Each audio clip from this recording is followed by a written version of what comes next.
পিপিলিকার পাখা গজে মরিবার তরে ইসরায়েলেরও কি সে দশা হতে যাচ্ছে? অনেকেই প্রশ্নটি তুলেছেন নবীজির ভাষ্য অনুযায়ী। অবাক হওয়ার কিছু নেই, হাদিসের ব্যাখ্যাকাররাও বলেছেন এমন কথা। পবিত্র কোরআনে মহান আল্লাহর ঘোষণা অনুযায়ী ইহুদিদের ধ্বংস অনিবার্য।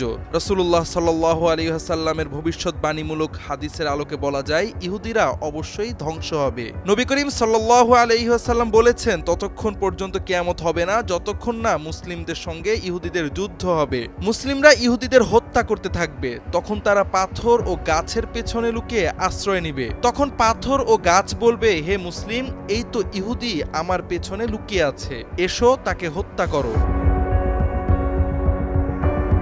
ঐতিহাসিক ইহুদি ধর্মীয় শাস্ত্র তালমুদও বলছে ইহুদিদের পতনের কথা। তালমুদের এক ব্যাখ্যা মতে কোনো ইহুদি রাষ্ট্রের আয়ু ৮০ বছরের বেশি হয় না। বাস্তবেও বর্তমান ইহুদিবাদী রাষ্ট্রটি এসে পৌঁছেছে অষ্টম দশকে, আর এ সময়ই রাষ্ট্রটির গায়ে উঠেছে মরণ ফোড়া।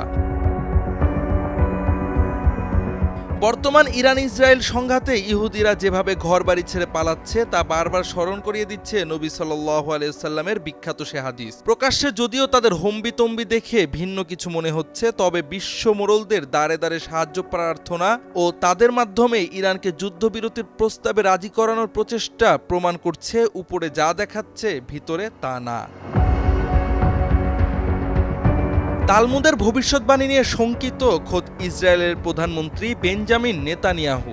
হারেতজ পত্রিকায় প্রকাশিত এক নিবন্ধে তিনি লেখেন, ইসরায়েল রাষ্ট্রকে টিকিয়ে রাখতে অষ্টম দশকের অভিশাপ যাতে বাস্তবে পরিণত না হয় তা খেয়াল রাখতে হবে, এবং সেটাই এই মুহূর্তের বড় চ্যালেঞ্জ। সব মিলিয়ে ইহুদিবাদী রাষ্ট্রটির পতন ঘণ্টা বেজে গেছে, এটা বলাই যায়।